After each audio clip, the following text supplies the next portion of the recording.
Well, gracious greetings, St. Stephen family and guests. Welcome to another edition of Living Water for Thirsty Thursday. Today we are talking about wrath. Not the wrath of God, but the wrath of man. Prayerfully, your takeaways today will be that to teach a little bit more about the speed associated with wrath, whether it should be brought about slowly or swiftly, and some timing. A couple of scriptures that I want to look at today. We'll start with Psalm 37, verse 8. And it says, "Cease from anger and forsake wrath. Fret not thyself in any wise to do evil." Has someone ever just got you bent out of shape? Has someone ever just kind of chapped your, yes? Has someone ever just really got you to that place where you popped or you snapped? Someone ever got you to that place where they got on your last nerve, as they say? Yeah, well, this text here says, cease from anger, but it says, forsake wrath. And I don't want us to think that the Bible contradicts itself when it says cease from anger, but we know in other places in the Bible, it says to be angry, but to sin not. This cease from anger literally in Hebrew means to slacken or to weaken, meaning don't hang out there all the time. And then when it moves on and it talks about anger, anger is actually breathing hard. You get to that place, I can't believe, and it just gets to boiling inside of you. That's the anger. But it says to forsake, to totally relinquish, to let go of, to walk away from, to drop wrath. And wrath is on another level. Wrath in Hebrew actually speaks to a person that has this poison. It's emotional poison. It's caustic. And it really moves us to a place where action is going to be taken based on that elevated anger. And it says, fret not thyself in any wise to do evil. After that, don't move to this place where you do evil because we have all of this wrath and because we have all of this anger.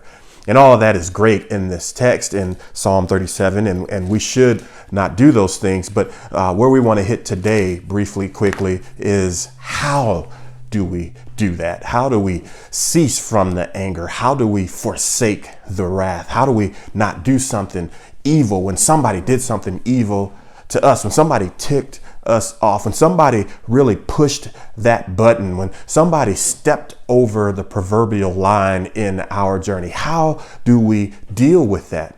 And the verse that I really wanted to focus in on today comes from James, the first chapter, and it's the 19th and 20th verse. And I really appreciate these verses about anger because built in is also the how-to deal with it. And so it says, "Wherefore, my beloved brethren," and it's just talking about the believers, those that know the Lord and have a relationship with Christ, "let every man be swift to hear, slow to speak, slow to wrath. For the wrath of man," as we talked about at the beginning, "worketh not the righteousness of God." And so when we really get into this, when we know that God does not frown upon us for having emotions. And so we have emotions. We get happy. We get sad. We get angry. We get frustrated. All of those things happen. But the Bible says to be angry, but to sin not. Well, that's why I'm sitting next to joy, because that's another one of those emotions that is so important.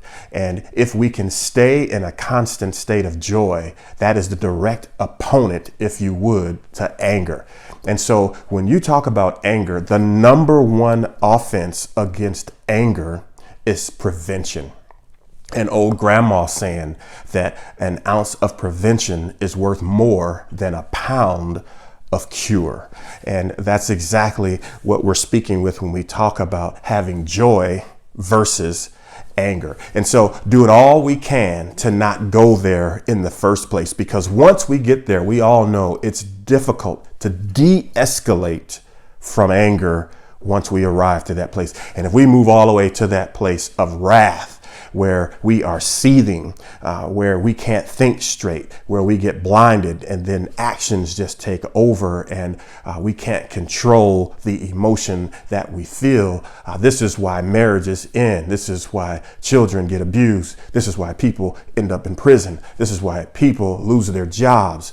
This is why all of these tensions and things happen in our lives, why people pick up addictions. It's because they couldn't control a moment. And so this text speaks to that. It says, this is how you do it. Let every man be swift to hear. And that is when you're trying to deal with wrath, the main thing that we have to think about is, what are we really hearing? Did we really hear what we thought we heard?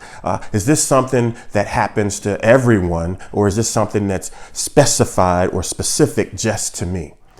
Just take a little bit more time, if you would, hang on that word, to really hear what's being said and hear what's not being said, because both can help us when we're moving towards anger and wrath.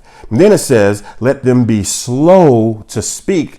And that is after you were swift to hear. So that means I hurry up and I listen, but then I slow down when it's time for me to come to a conclusion about what I'm going to say. And the whole point is, what I say should be based on what I heard. And I should really take my time to make sure I heard the way I should have heard, so that I speak what should really be spoken.